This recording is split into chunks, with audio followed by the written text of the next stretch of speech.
Beleza, é um prazer ver vocês. Vamos lá. Pessoal, é o seguinte, vamos começar aqui a nossa conversa. Primeiro, eu gostaria de agradecer a presença de todas e todos nesse primeiro encontro do ano de 2023 dos conselheiros do Barão de Itararé. Essa é uma prática que a gente tem de reunir sempre os conselheiros, né? E esse ano vamos fazer uma bateria de conversas. De imediata a ideia é fazer uma rodada com os novos ocupantes do governo da esperança, do governo da reconstrução, né? Do governo da superação do fascismo. Outros já estão, inclusive, sendo agendados, e quem puder ajudar, né? A agendar esses encontros, a reforçar o convite, já agradeço, né? Então, já está agendado, a princípio, com o ministro da Secretaria de Comunicação Social da Presidência, né, com Paulo Pimenta, né, com a Margarete Menezes, já tem contato, ministra da Cultura, com Alexandre Padilha, ministro das Relações Institucionais da Presidência, com a Luciana Santos, ministra da Ciência e Tecnologia, com Silvio Almeida, ministro dos Direitos Humanos, que inclusive é membro do Conselho do Barão, com a Cida Gonçalves, ministra das Mulheres, com a Nízia Trindade, ministra da Saúde, e aí quem está fazendo o contato é a Conceição. Então, quem puder ajudar, nós vamos fazer uma bateria de conversas para tentar entender esse novo quadro. O ministro Flávio Dino foi o primeiro a aceitar o convite, que nos encheu de alegria, né? Ele está no olho do furacão, né? Uma semana no governo, né? Teve que enfrentar lá em Brasília, com coragem, muita habilidade, uma tentativa de golpe, uma ação terrorista que vandalizou Brasília e ocupou os prédios do Palácio do Planalto, do Supremo e do Congresso Nacional, né? Mostrou-se muito corajoso, muito firme, né? Em caráter pessoal, eu queria dar os parabéns ao ministro, ao amigo Flávio Dino, por ajudar a salvar a democracia brasileira, né? Ajudou a salvar a democracia brasileira e manifestar toda a solidariedade, né? Principalmente diante desses ataques raivosos, né? Criminosos dos fascistas a você, né? Você está sendo um dos alvos prioritários, eu tenho acompanhado pelas redes sociais, dessa horda fascista. Como é compreensível, a agenda do ministro está super carregada, né? Até fiquei surpreso quando o Flávio aceitou de imediato o convite para participar desse papo, porque eu sei que ele é uma das pessoas com a agenda mais carregada em Brasília nesse período. Então, nossa ideia é de uma conversa rápida, né? Eu tinha sugerido ao ministro uma exposição inicial de uns 20 minutos, e aí a gente abriria para algumas questões, 3, 4 questões no máximo, né, para o ministro, então, se pronunciar, né? Fiz até uma sugestão inicial de roteiro, mas é evidente que isso fica a critério do ministro, né? Quero tratar um pouco sobre o significado do 8 de janeiro, desse ataque de vândalos, né? Tratar um pouco dos próximos passos na luta para enfrentar o fascismo no Brasil, essa militarização no Brasil, e, se ele puder, também tratar um pouco dos desafios da comunicação nesse enfrentamento em tempos de redes sociais, né? Mas, evidente, isso fica a seu critério, ministro. Você fala o que você achar melhor. Para a gente não fazer o que de hábito a gente faz, que é uma rodada de apresentação, eu já solicitei que todos registrem presença no chat. Depois, inclusive, a gente envia para a Lorena todos que participaram do Conselho do Barão e amigos do Barão dessa rodada, né? Então, colocar o nome, site, atividade. Agradecer também ao Flávio, né? Já tinha sido um pedido de um xará dele, o Flávio Aguiar, jornalista, escritor direto da Alemanha, né? Flávio Aguiar tinha falado que tinha que registrar esse encontro histórico, né? E ele brincava que minhas filhas e netos agradecerão. E o ministro autorizou, então, a gravação dessa conversa, né? E depois, então, ela será postada no site do Barão e de sites parceiros, né? E toda a galera que tiver interesse.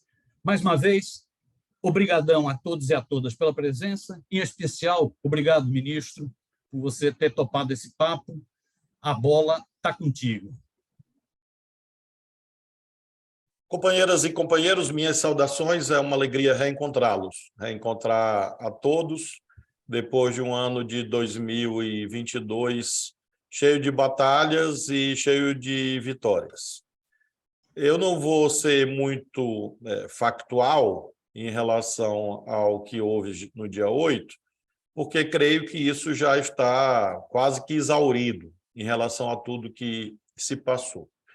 Eu gostaria apenas de acentuar que há um encadeamento entre os 4 anos do bolsonarismo e o que nós vimos no dia 8 de janeiro. Ou seja, o dia 8 de janeiro não é algo que surgiu por geração espontânea, não foi algo fruto apenas do desatino de centenas ou poucas milhares de pessoas. Isso, na verdade, é uma manifestação de uma violência íncita à extrema-direita que veio cumulativamente se manifestando até chegar nessa explosão mais evidente no dia 8 de janeiro.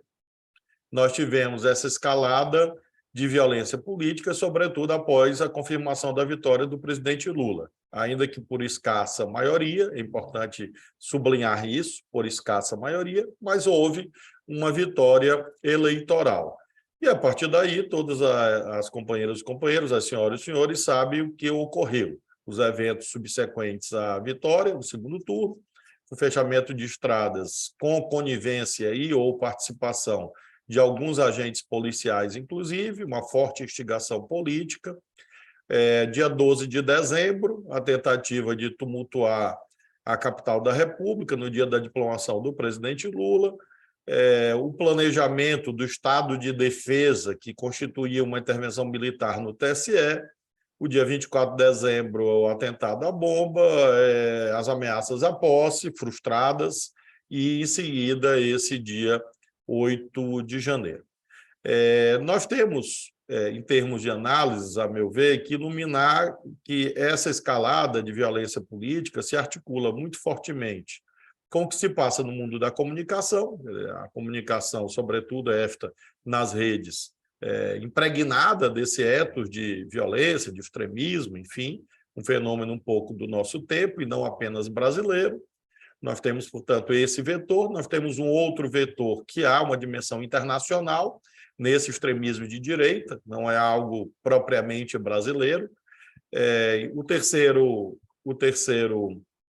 vetor que eu gostaria de acentuar é que, quando há momentos de interregno, momentos de disputa de hegemonia, há uma busca da sociedade por pilares de sustentação, pilares de segurança, e, no caso brasileiro, historicamente, os militares ocupam esse papel, né? A corporação militar ocupa esse papel de uma espécie de visão idílica de segurança perdida que seria recuperada a partir desse pilar. O quarto elemento que eu gostaria de acentuar é a própria crise da política. A crise da política brasileira, desde 2013, 2014, levou a que houvesse o maior protagonismo de duas grandes corporações.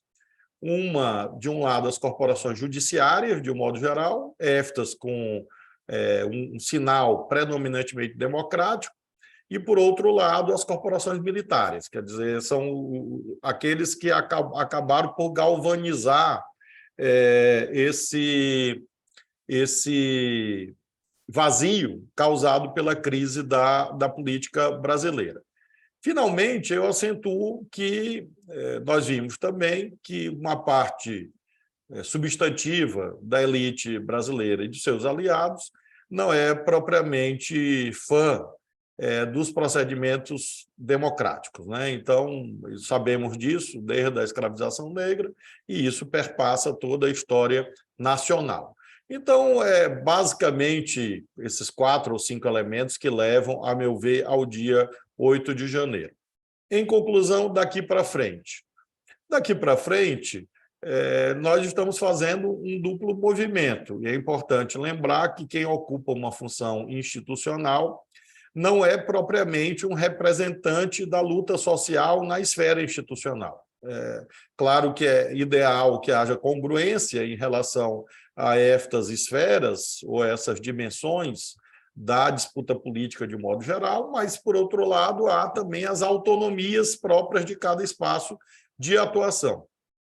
Eu creio que, na dimensão institucional, que é a que me cabe, onde eu estou, não só por cargos, mas também, especialmente, pelo ministério que eu ocupo, deve buscar a consolidação daquilo que foi decisivo para a nossa vitória eleitoral. Eu não digo que isto seja o único movimento tático a ser feito. Eu apenas estou falando sobre mim mesmo, né? Qual o movimento tático que me cabe. O movimento tático que me cabe, e a outros colegas de governo, sem dúvida, é a de sustentação da Frente Ampla Democrática. Esse foi o movimento que nós buscamos desde o domingo. Como que nós, na dimensão institucional, mantemos a Frente Ampla Democrática, porque ela foi decisiva para a nossa vitória eleitoral, e sem ela nós teríamos sofrido um golpe de Estado no domingo, no dia 8, se não houvesse rapidamente se formado as condições para que nós retomássemos efetivamente o governo, né? Eu chego a dizer, e com isso finalizo, Miro, para exatamente possibilitar o debate, que, faticamente, nós chegamos a ter um golpe de Estado, porque um golpe de Estado se materializa, desde sempre, pela tomada do Palácio de Inverno. E isso aconteceu. Quer dizer, nós chegamos no momento X, entre 4 e 5 da tarde, em que nós não tínhamos o controle físico da sede dos 3 poderes da República. Quer dizer, a sede dos 3 poderes da República estava fisicamente sob domínio de terroristas, de golpistas, enfim. Ocorre que a dimensão jurídico-formal, dessa vez, impediu que isso que fosse fático se transformasse em algo jurídico, né? E eu tenho destacado um paradoxo do nosso tempo. O WhatsApp ajudou a fazer o golpe e o WhatsApp impediu o golpe, porque nós sabemos que as redes sociais proliferam muito fortemente essas mensagens. Por outro lado, sem o WhatsApp, o presidente da República não teria decretado intervenção em menos de 1 hora, porque o contato entre mim e ele foi via WhatsApp, tanto para redigir, enviar o decreto, receber de volta, possibilitar que ele fosse assinado e que ele fosse entregue ao interventor, e o interventor assumisse, o interventor civil assumisse o comando efetivo das forças de segurança aqui do DF e revertesse o quadro que havia se formado. Parece uma nota anedótica, mas não é. Na verdade, é uma demonstração de que essas ferramentas, de fato, são nodais, tanto para um lado quanto para o outro. Eu acho que esse evento, relativo às 4h30, 5 horas da tarde do dia 8 de janeiro, ilustra a centralidade dessa esfera de organização social, eu diria, para o enfrentamento do nazifascismo 100 anos depois da sua hegemonia europeia, que é exatamente disso que se trata.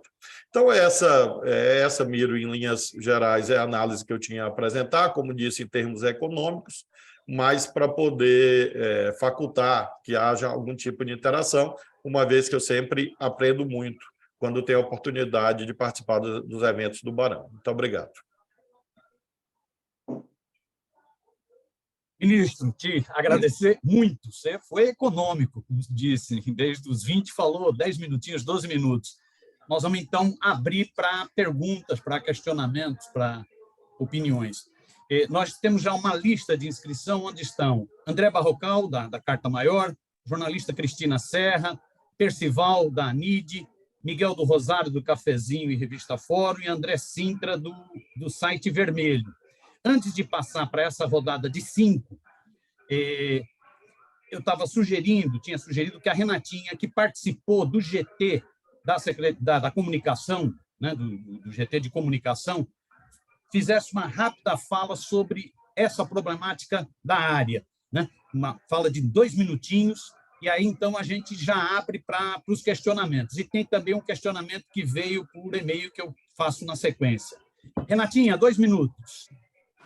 Obrigada, Miro. Bom dia a todos e todas. Bom dia, ministro Flávio Dino. Um prazer enorme estar aqui com todos, todas, e particularmente com o senhor. Como foi dito, né, o ambiente comunicacional que nós vivemos hoje, ele é um dos fatores principais, tanto para a crise da política no Brasil e no mundo, né, para a crise da democracia, né, são esses novos grandes conglomerados monopolistas digitais que têm criado uma fratura importante na esfera pública de debate a partir da automatização dos processos, a partir de um modelo de negócios que não está preocupado com a qualidade do conteúdo que circula no ambiente dessas plataformas, tem o único objetivo a monetização, enfim, não tenho tempo muito para falar sobre isso. E um dos grandes desafios que estão colocados, né, que está colocado para o Brasil, mas também para outros países, é exatamente a regulação dessas grandes plataformas digitais na perspectiva de produzir um ambiente comunicacional menos tóxico, onde a gente tenha a possibilidade de recuperar centros gravitacionais importantes para a garantia da qualidade do debate público.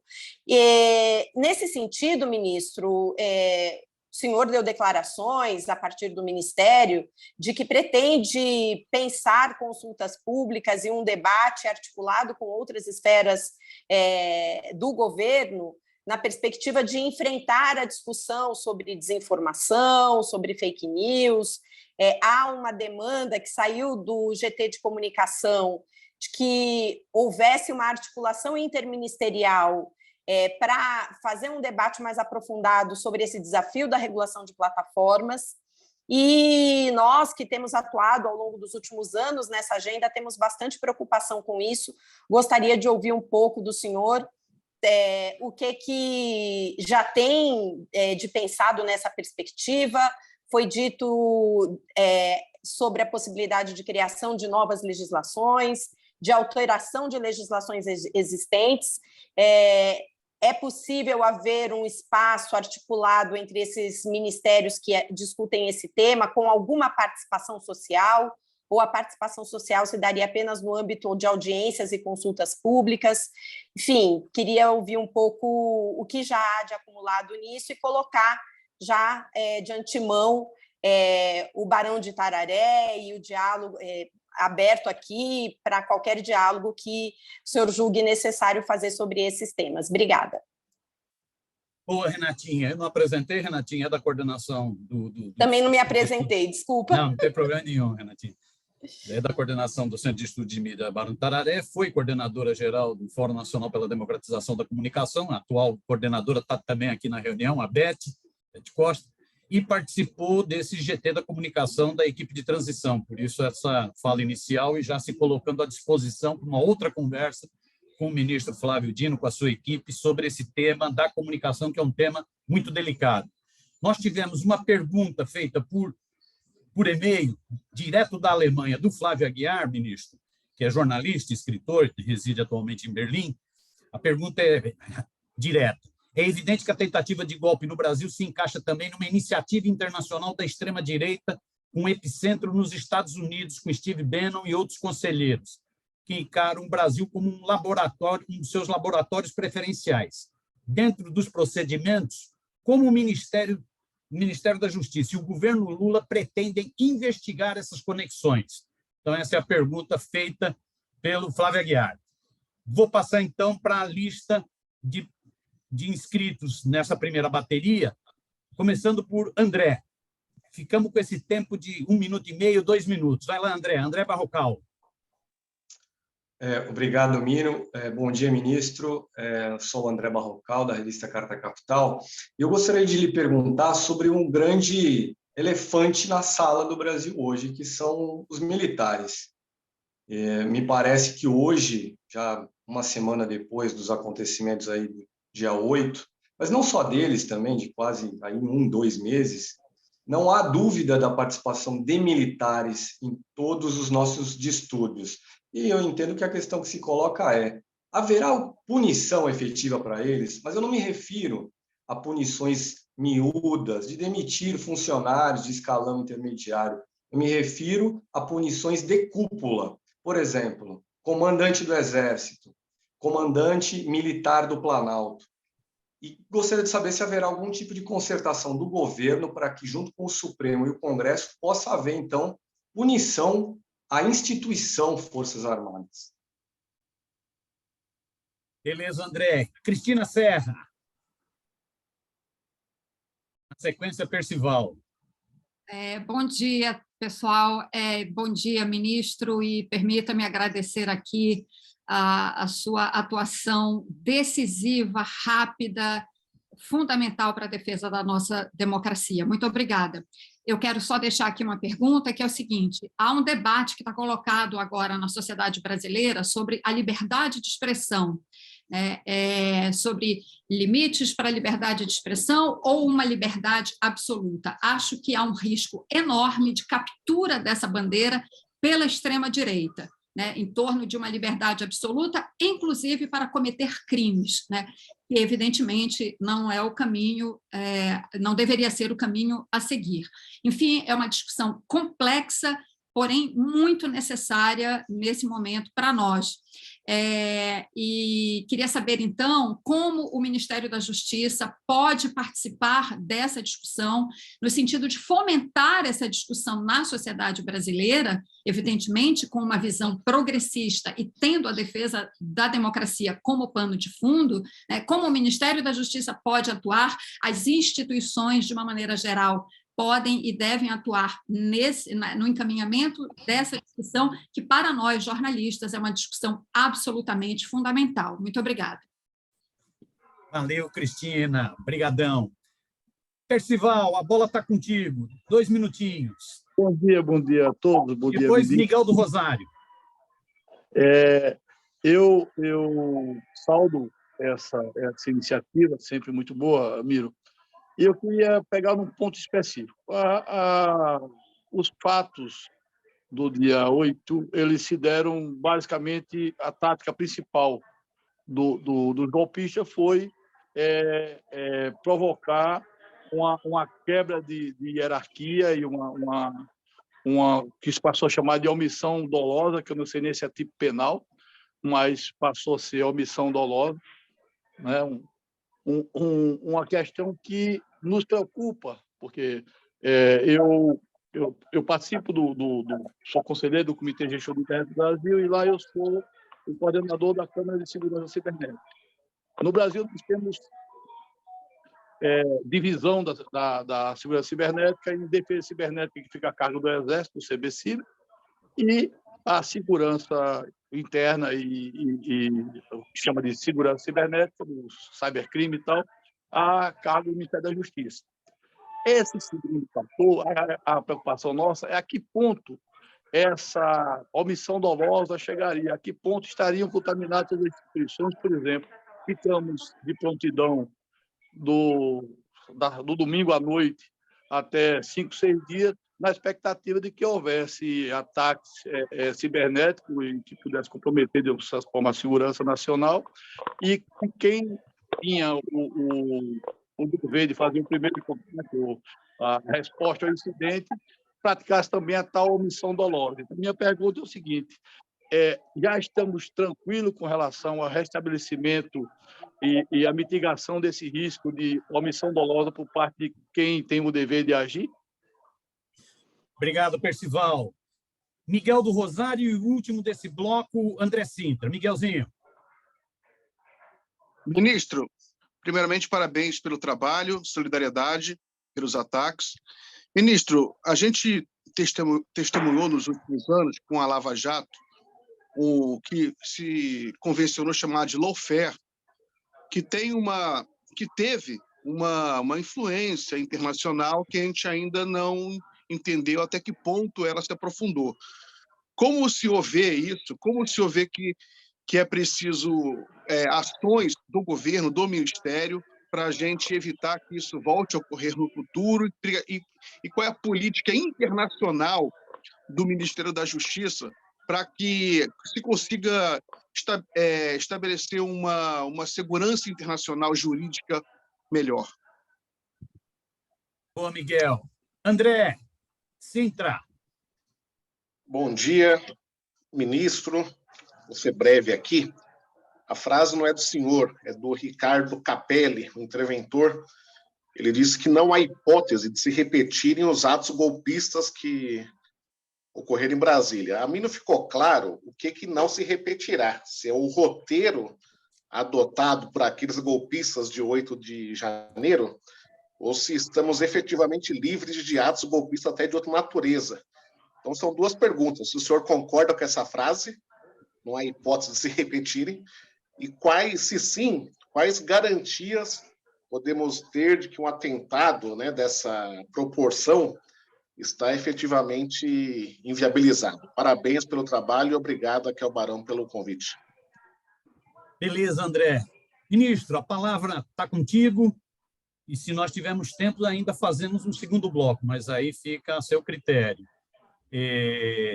Só uma informação, Felipe fala aqui o seguinte, essa conversa vai ao ar hoje mesmo já no canal do Barão, então para todo mundo poder utilizar. E pedir para quem ainda não fez para registrar a presença no chat. Beleza? Ministro, a bola está contigo.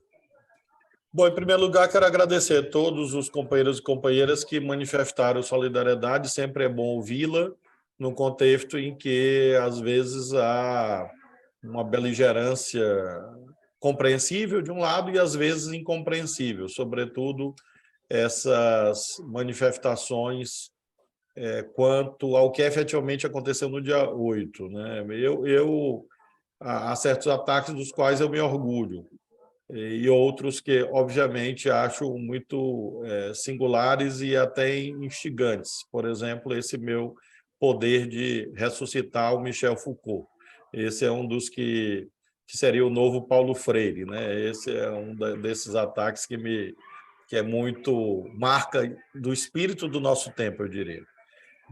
Mas eu agradeço muito a solidariedade de todos e todas, que, como disse, e a Cristina Serra verbalizou, e outros, realmente tem muito valor para a gente manter o ânimo revigorado.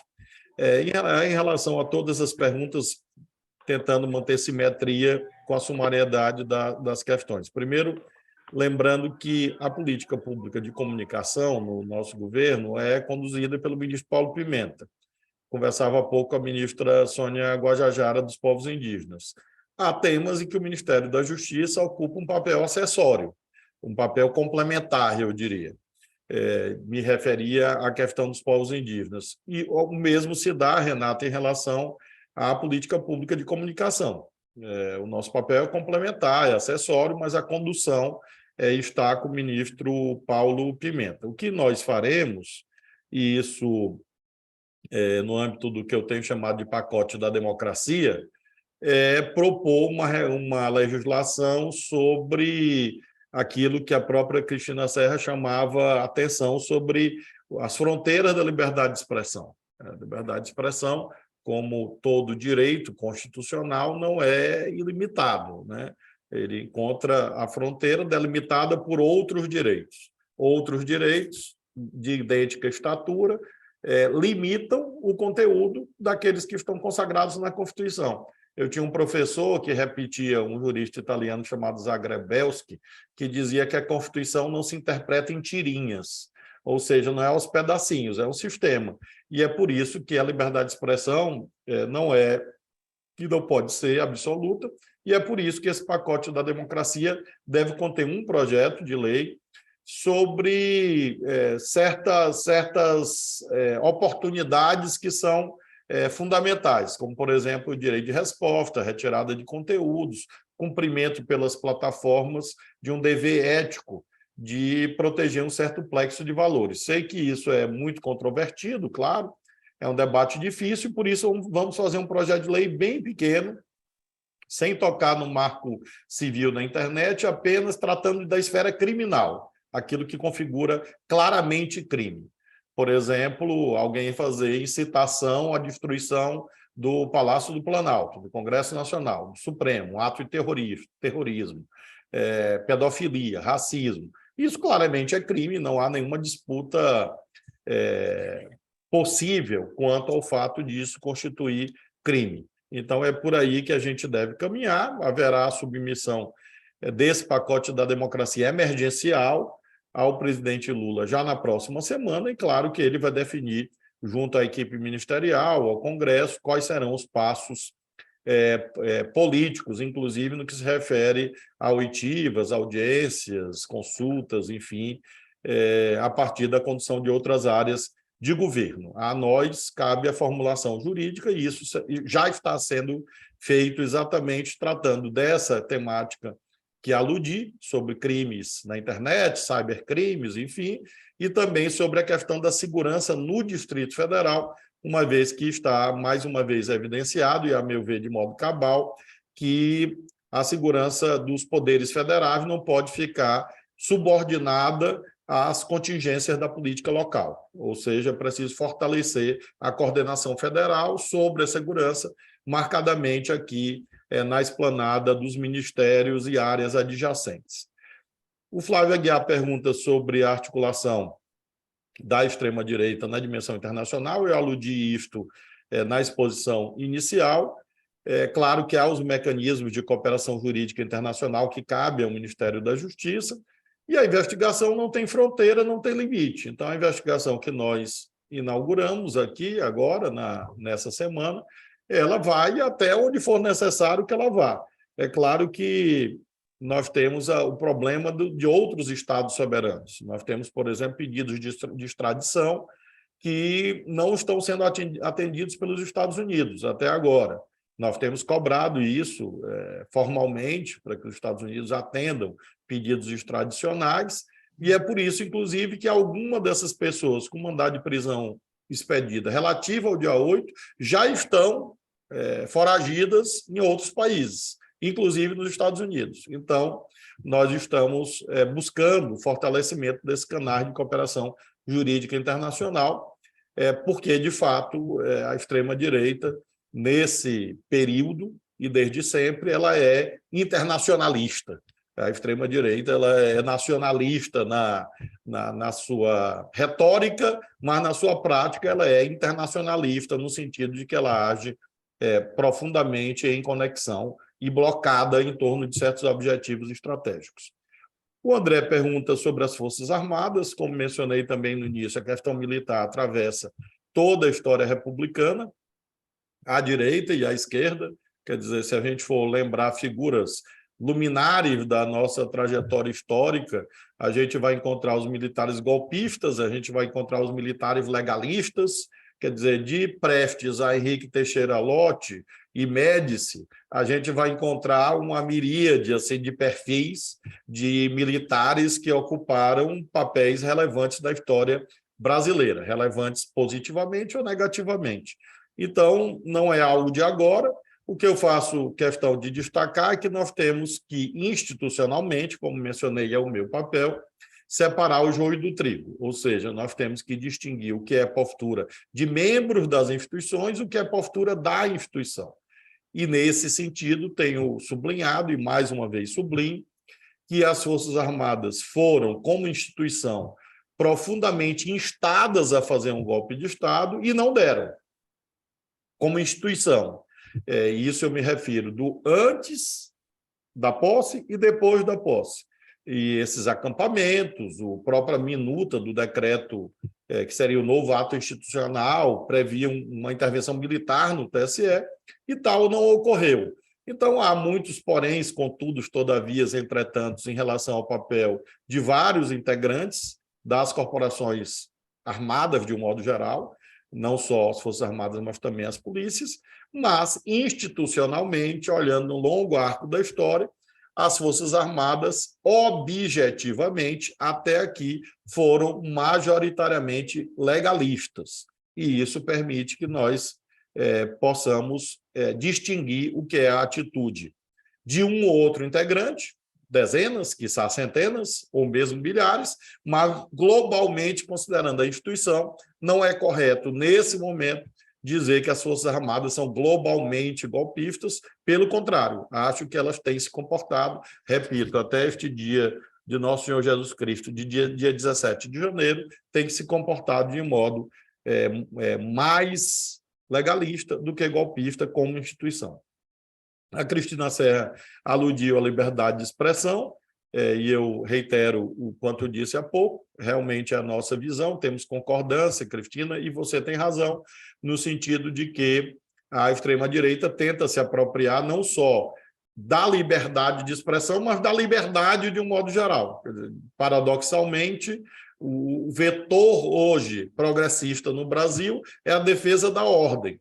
E a direita tenta, em contraposição àqueles que defendem a ordem, para justificar o seu caráter golpista, se apropriar da bandeira da liberdade e da bandeira brasileira, claro. Então, realmente é um cuidado fundamental que nós temos para pontuar que nós somos os defensores da verdadeira liberdade na medida em que defendemos que ela possa ser exercida por todos e não apenas pelos mais fortes. A liberdade que eles propugnam é a liberdade do mais forte contra o mais fraco. É a liberdade, as mãos livres dos mais fortes para esmagarem os mais fracos. E a nossa liberdade é a verdadeira liberdade, porque primeiro, a passagem do reino da necessidade para o reino da liberdade, em segundo lugar, citando um conhecido colega nosso, e, por outro lado, nós temos essa dimensão da liberdade universal, e não a liberdade apenas para os poderosos, poder esmagar os mais fracos. O Percival fala sobre os cybercrimes, realmente é uma preocupação estratégica do Ministério da Justiça, tanto que nós criamos uma diretoria específica na Polícia Federal só para crimes digitais.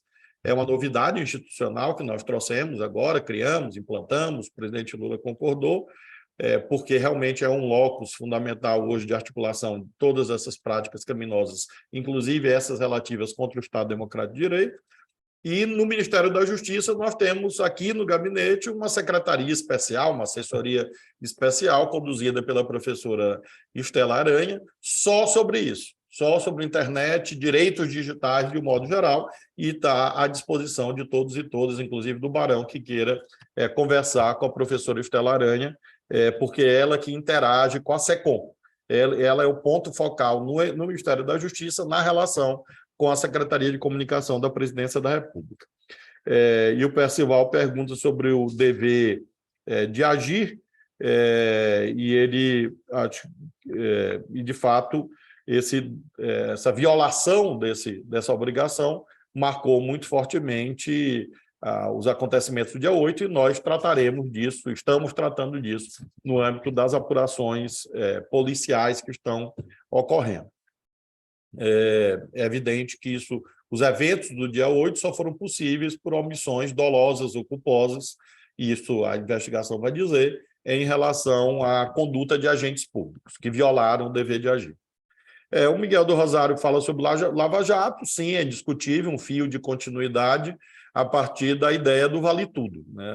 A guerra de todos contra todos, ruptura de um pacto político, uma espécie de estado de natureza em que todos vale tudo, né? E supostamente os fins nobres justificariam os meios eventualmente ilícitos. E então, portanto, é esse ethos que une grande parte do que a Lava Jato fez com agora esse golpismo aberto. Esta visão de que o vale tudo em nome da suposta moralidade, né? A moralidade como capa para justificativa de qualquer coisa. E o que nós temos que fazer, Miguel, em relação a isto especialmente, é o fortalecimento do papel do Ministério da Justiça como órgão central da cooperação jurídica internacional, que foi um dos pilares rompidos na Lava Jato. A Lava Jato ela passou, inclusive, a fazer cooperação jurídica e cooperação policial à revelia dos conceitos de soberania nacional. E nós estamos agora reconstruindo essa institucionalidade para mostrar que não é possível, a qualquer momento, renunciar aos atributos próprios da soberania, porque isso resulta exatamente na instrumentalização de instituições nacionais para cumprir objetivos imperialistas, como nós vimos nesse momento triste da vida jurídica brasileira. Finalmente, o André Sintra pergunta sobre a afirmação do Capelli, né? E eu concordo no fundamental, de que aquele roteiro propriamente não vai ocorrer, né? Aquela forma. Significa dizer que ações golpistas deixarão de ocorrer? Não, infelizmente. Infelizmente, o fascismo se nutre do movimento, ele não se nutre de uma situação de estabilidade, águas turvas, pescadores de águas turvas. Então, eles vão o tempo todo tentar essas ações ilegais, terroristas, com maior ou menor violência, nas redes, nas ruas. Então, isso é algo com o qual teremos que lidar. Lidar como? Com os mecanismos institucionais de vigilância, de atenção, de fiscalização, de repressão, enfim, e, ao mesmo tempo, na luta política, que é isso que nós estamos aqui tratando, né? Que é essa busca de certos elementos que, a meu ver, conjunturalmente na política, são centrais, entre os quais a proteção ao máximo quanto possível da frente ampla que tornou possível a vitória do presidente Lula, porque essa é uma chave antigolpista fundamental nesse momento e que nós estamos ainda estabelecendo as bases de uma nova governança no Brasil.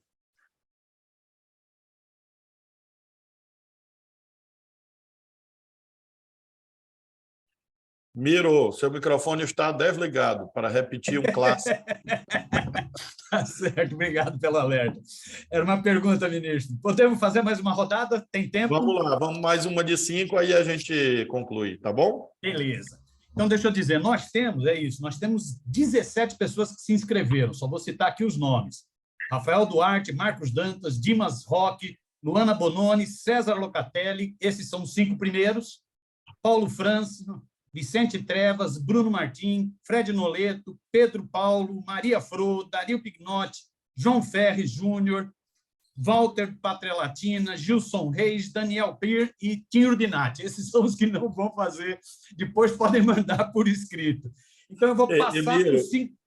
Miro, eu queria pedir desculpa para todos e já me colocar à disposição para daqui a um mês, eu acho que é um prazo razoável, aí eu faço um pedido a você. Você começa os inscritos por esses que hoje não puderam falar. Eu assumo esse compromisso com vocês, aí a Renata e você são guardiões da lista, porque eu fico assim muito triste, mas me perdoe. Mas daqui a um mês a gente faz de novo, até porque tem fato.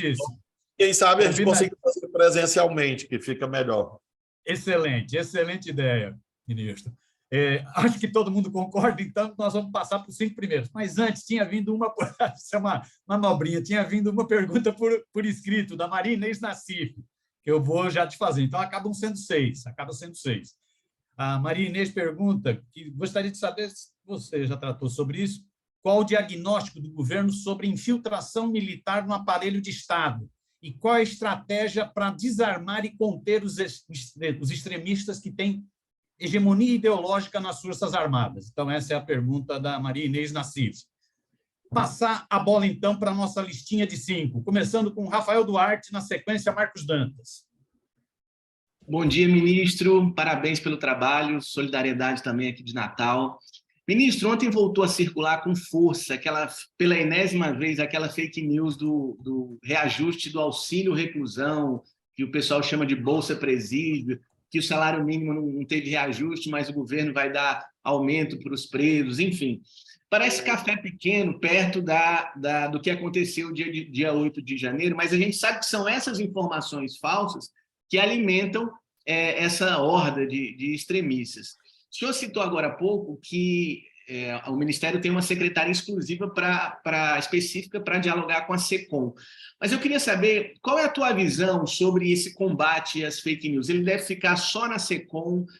O Ministério da Justiça deve agir junto, levando em conta o próprio golpe que o senhor reconheceu que aconteceu, né? Dado a tomada aí da sede dos 3 poderes. Obrigado. Valeu, Miro. Valeu. Marcos Dantas, depois Dimas Roque. Bom dia a todas, todos. Bom dia, ministro Flávio Dino. Sou professor titular da Escola de Comunicação, sou membro também do Comitê Gestor da Internet no Brasil, e se o ministro estiver lembrado, eu estava numa reunião com o senhor no Centro Celso Furtado, com o Saturnino, que a gente conversou sobre o futuro do centro, né? É um prazer vê-lo. Cumprimento realmente pelo seu trabalho, como todos aqui já cumprimentaram, muito importante nesse momento, decisivo nesse momento. E eu tinha uma questão para colocar e uma observação para fazer nesse tempo rápido. Primeiro, dado toda a sua exposição de tudo que vinha acontecendo, que culminou no dia 8, né? Eu não consigo entender, posso estar errado, evidentemente, mas não consigo entender que o governo não tivesse mais preparado para o que aconteceu no dia 8, não tivesse mais previsto o que poderia, não tivesse adotado algumas medidas para antecipar, e depois teve que... E ainda bem que conseguiu agir de uma forma muito eficiente, reativamente. Talvez eu só pudesse esclarecer um pouco como é que estava funcionando o governo naquele momento. E folgo muito em ouvir, como até membro do comitê gestor que sou da internet, que vai ser proposta uma legislação estabelecendo os limites da liberdade de expressão, evidentemente, mas ouvi o senhor falar que não vai tocar no Marco Civil. Eu gostaria de dizer que o Marco Civil não é cláusula pétrea. E essas questões, depois que apareceram essas plataformas de internet, agindo sobre a internet, com todos os efeitos que elas estão fazendo, merece uma revisão que possivelmente terá que passar pela própria revisão do Marco Civil, que foi uma lei que surgiu quando essas questões ainda não estavam evidentes, e o seu artigo 19 terá que ser tocado, e nós não devemos ter medo de debater este problema. Não é cláusula pétrea. Fico por aqui. Obrigado, Miro, pelo convite. Obrigado pela atenção, ministro. Valeu, Marcos. Dimas, depois Luana. Bom dia, ministro. Bom dia a todos e todas. Ministro, aqui no Nordeste, como o senhor sabe, o senhor apanhou feito feijão de Irecê. E o pior, apanhou muito. Acaba quando vai bater o feijão lá em Irecê, bate o pau com muito gosto, né? Então, o senhor apanhou aí, depois desse domingo 8, um bocado, e muito da esquerda, que assim, nos chama muita atenção isso, essas cobranças com o senhor. Então, a minha solidariedade ao senhor e a nossa solidariedade aqui ao senhor. Alguns atos golpistas continuaram depois do dia 8. É o caso das linhas de transmissão. A notícia de que isso está acontecendo quase que diariamente. Algumas das pessoas que estavam lá, ministro, nos parece, pelas imagens e as narrativas, de que são militares infiltrados. Gostaria de saber se o senhor tem já alguma informação sobre isso. E essa coisa de derrubar redes elétricas, eu sou da cidade de Paulo Afonso, aqui na Bahia, onde tem a Chesf, e aí eu conheço essas torres e sei a segurança que essas torres têm para que alguém consiga derrubar. Então, me parece também, que há uma mobilização profissional para que o dia 8 acontecesse e para que essas coisas estejam acontecendo. A minha pergunta ao senhor é se já há a identificação de que há um profissionalismo no dia 8 e posterior a isso. E obrigado pela atenção. Valeu, Dimas. Luana, e depois o último, César Locatelli. Luana. Obrigada, Miro. Olá a todos. Ministro Flávio Dino, muito obrigada pela presença, pela disposição no meio desse furacão. Eu penso, também tenho essa preocupação já apresentada, também já comentada pelo senhor, sobre essa questão de como o governo se comunica com o conjunto da população, que sim, é uma pasta, né, própria de governo, mas acredito que seja uma preocupação geral também do conjunto da institucionalidade do governo.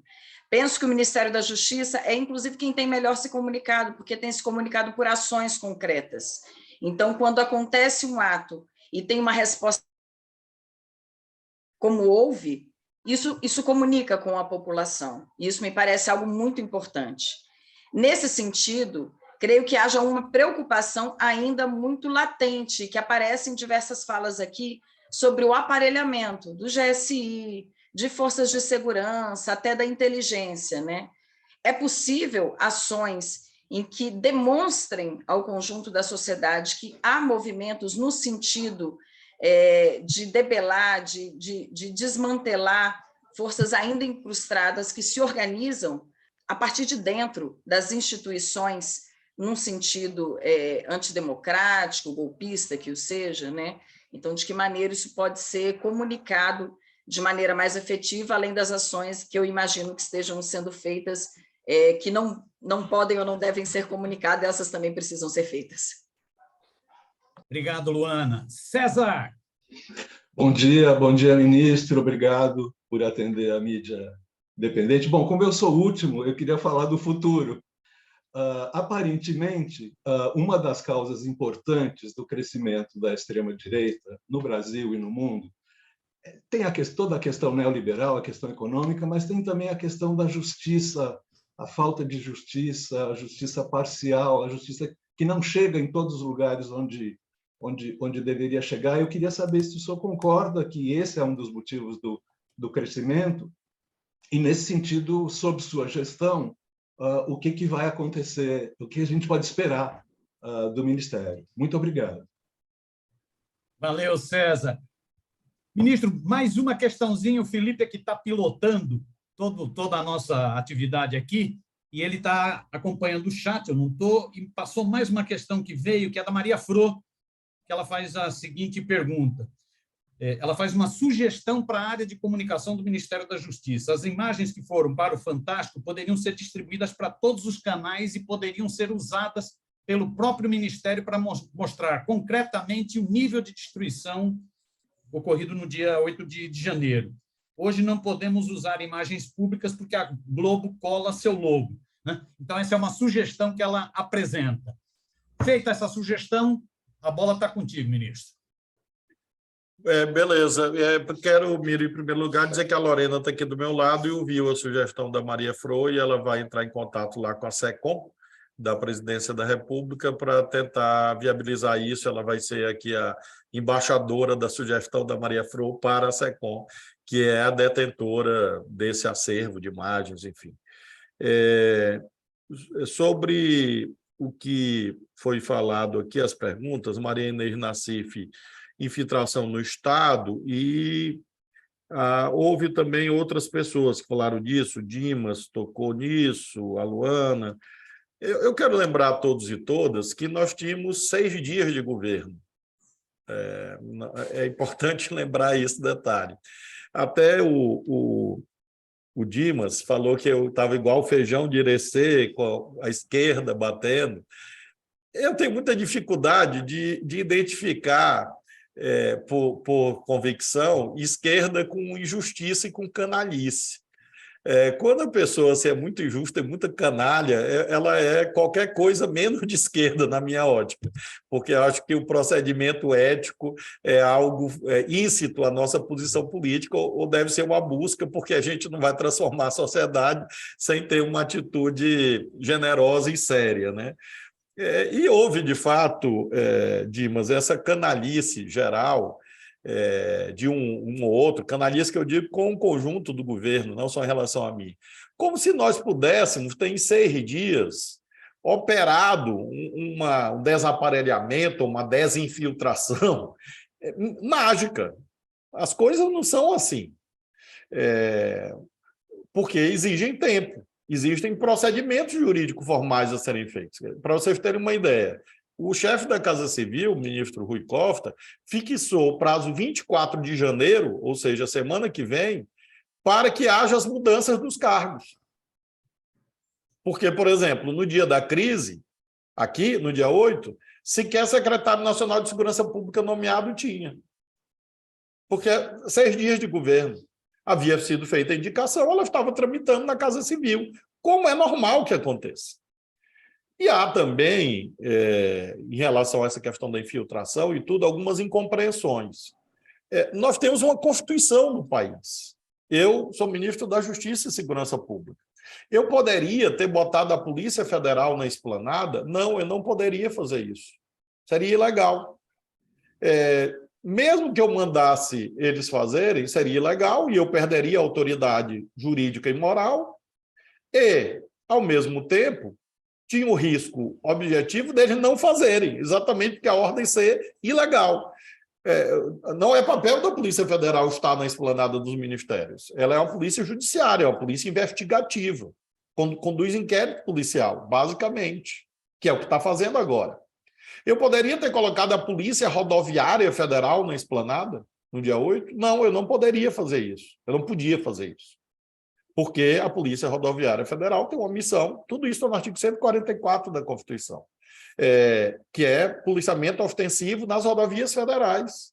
Eu não posso transformar a Polícia Rodoviária Federal numa milícia. Então, essa ideia de que não houve, por parte do Ministério da Justiça e Segurança Pública, providências, é falsa. Ela é mentirosa. Como eu disse, ela é canalhada. Porque todas as providências que nós podíamos fazer antes, fizemos, todas. Por que a posse foi um sucesso? A posse foi um sucesso porque houve um pacto institucional com quem compete a segurança da Esplanada, que é a Polícia Militar do Distrito Federal, conduzida pelo governador do Distrito Federal. A posse foi sempre feita assim, minha gente. E nós fizemos reuniões prévias ao dia 8 com o governo do Distrito Federal. Fizemos os alertas cabíveis. Foi feito um planejamento. Esse planejamento não foi cumprido no dia 8. Por quem e por quê? A investigação vai mostrar. E todos que aqui estão já sabem o que aconteceu. Exatamente a infiltração fez com que o planejamento que constava do papel não fosse executado. Em número de policiais, em posicionamento dos policiais, em equipamentos disponíveis, e isso se deu também dentro do Palácio Planalto. Ou alguém duvida disso a estas alturas? Precisa eu provar isso? É quase uma realidade autoevidente. Não houve reação, por quê? As pessoas estavam dormindo. E veja que essa ação de trânsito de informações erradas se deu em relação também aos outros poderes do Estado. O Congresso e o Supremo também foram tranquilizados por quem de direito, que era o governador do Distrito Federal, previamente. Então, realmente, Dimas, quando você olhar essas afirmações de que houve imprudência, não houve. O que houve foi fruto de infiltração dentro das instituições, em que uma parte, eu não vou dizer aqui se era a maior parte ou a menor parte, mas uma parte significativa dessas instituições de segurança, de modo geral, no sentido amplo da palavra, ou se omitiram ou concordavam com o que estava acontecendo aqui. Quem diz isso? As imagens. As imagens mostram. Os fatos mostram. E a investigação, obviamente, está voltada a isto. Nós temos, nas instituições que nos cabe conduzir, hoje, com a intervenção federal, no DF, na própria Polícia Militar do DF, sob a nossa condução, uma vez que o interventor, inclusive, é um jornalista, e há uma nota anedótica. No meio do momento em que eu indico o interventor, alguém me questiona, mas, Flávio, por que um jornalista? E eu respondi, por que não um jornalista? Como se fosse uma espécie de pessoa destituída de aptidão para dar conta da tarefa. Eu faço esse registro histórico.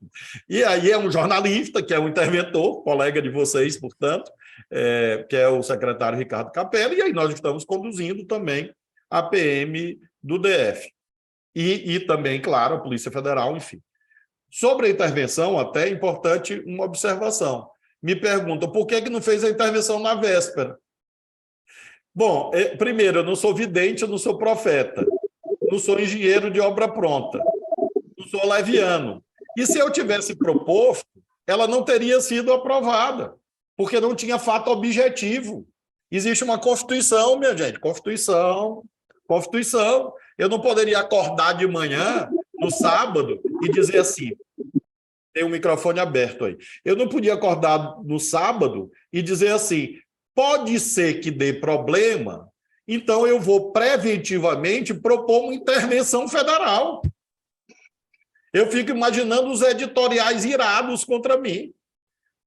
Coreia do Norte, Cuba, Venezuela, um ditador, um insano, um insensato. Então, eu propus intervenção federal no momento que a Constituição permitia que eu propusesse intervenção federal. E foi a intervenção federal mais rápida da história, graças ao WhatsApp. Ela foi feita em 1 hora, entre a decisão e a decretação e a assunção das forças de segurança pública, graças à tecnologia.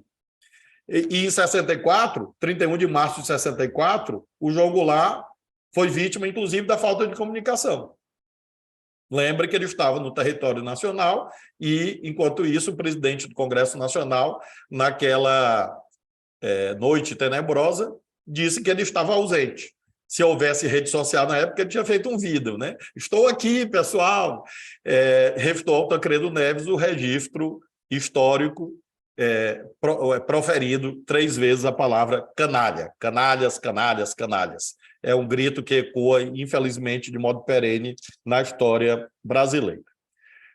Então, Dimas, sobre essa questão de apanhar, bater, faz parte do nosso ofício. Quando é de pessoas que supostamente são de esquerda, dói mais do que quando é da direita. Quando é da direita, não dói. Quando é da extrema-direita, não dói, porque eu estou esperando. Mas, enfim, faz parte da vida. E lamento, claro, e acho que essa é uma observação importante. Sobre, então, Maria Inês e próprio Marcos Dantas, sobre essa questão da preparação, foi isso, a preparação cabível aqui no Ministério da Justiça e Segurança Pública foi feita. Em outras instâncias de governo, aí cabe a cada ministro se pronunciar, não me cabe julgar, porque eu não sou presidente da República. E aí cada um vai contar a sua visão sobre os fatos, eu estou contando a minha aqui no Ministério da Justiça e Segurança Pública.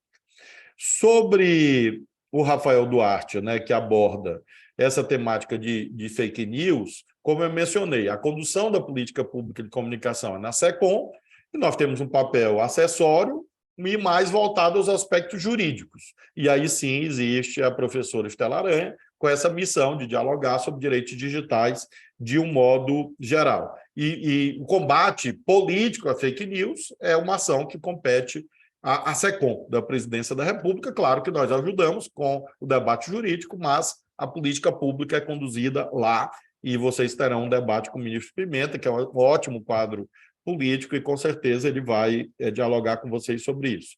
E o Rafael menciona o auxílio reclusão como um exemplo de que esse modus operandi é permanente. Fiquei muito feliz de ouvir o Marcos Dantas dizendo que o Marco Civil não é dogma. Eu vou te dizer que tirou um peso nas minhas costas, porque todas as vezes que a gente fala de cybercrimes, uma parte dos especialistas, entre os quais eu não me incluo, diz assim, cuidado com o Marco Civil, quase como se fosse uma espécie de 10 mandamentos, como se fosse assim, realmente o sermão da montanha.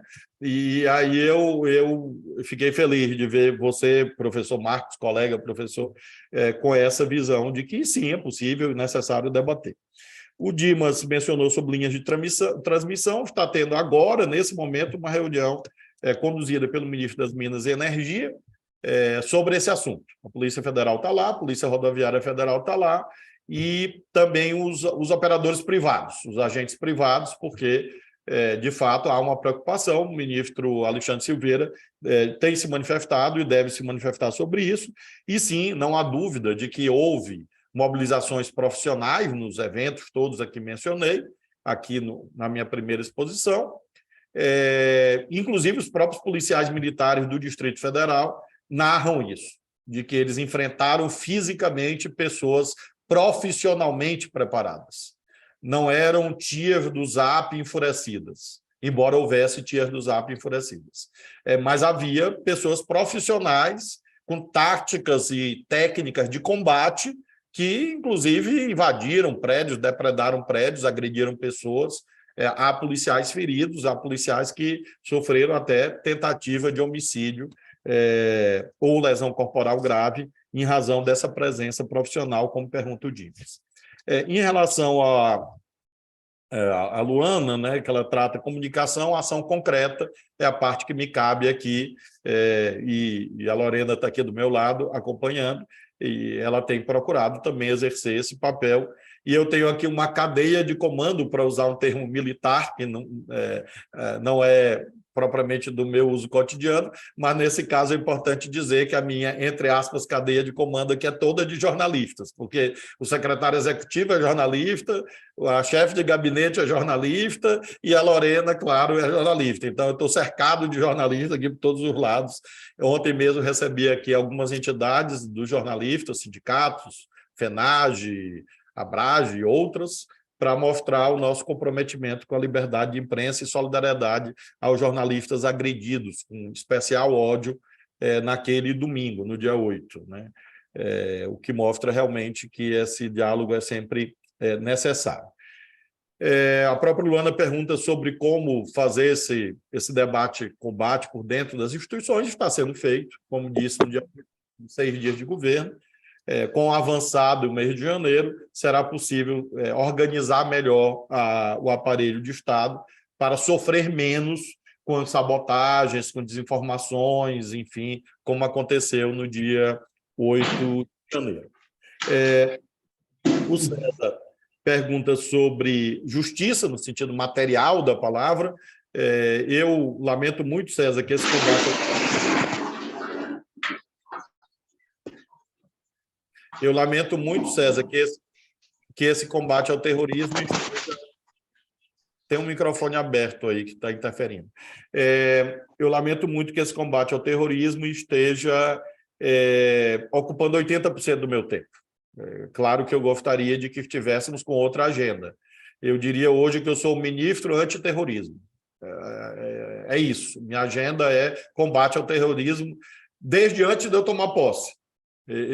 Eu quase já tenho direito a férias, porque, na verdade, eu fui nomeado no dia 12 de dezembro, porque foi o dia daquele quebra-quebra em Brasília, e desde então eu virei, inicialmente, ministro sem poderes formais, né? E depois, a partir do dia 1º de janeiro, eu diria que há um mês minha agenda é combate ao terrorismo, 80% do tempo. Agora... faço assim, com muito espírito cívico, patriótico, democrático, com muita determinação, muita coragem pessoal, mas também lamento que isto leve 80% do meu tempo. Vamos ver se os outros itens, inclusive, que você propõe, conseguem ir ocupando a agenda, porque realmente você tem inteira razão. A base do terrorismo está muito nas desigualdades e nas injustiças. Na verdade, uma sociedade desigual, empobrecida, carente, materialmente e afetivamente, é uma sociedade frágil para ser capturada por etos de extrema-direita. Quem estuda o nazifascismo do mundo sabe disso. E basta olhar o perfil das pessoas que se engajam. Não me refiro ao comando, mas as pessoas que se engajam, que participam desses movimentos, são pessoas exatamente, às vezes, com uma carência ou outra, ou com as duas, mas são pessoas carentes em busca da segurança perdida, do porto seguro perdido, e encontram exatamente nesses extremismos um senso gregário. Paradoxalmente, é quase como se fosse uma ágora. Esses acampamentos funcionavam como uma ágora antidemocrática, claro, como um espaço de agregação, de participação, e que as pessoas conseguem superar um individualismo extremo, que são relegadas pela sociedade contemporânea e pela dissolução de laços interpessoais, como nós bem sabemos. Então, esses acampamentos acabavam funcionando como espaços de sociabilidade pela direita, e com isso a construção desses movimentos que se verificaram não só no dia 8, mas marcadamente no dia 8. E aí, César, concordo contigo. Nós criamos aqui uma Secretaria de Acesso à Justiça, um companheiro até que é do PSOL, nosso ministério é multipartidário, eu fiz questão e tive o apoio do presidente Lula para isso.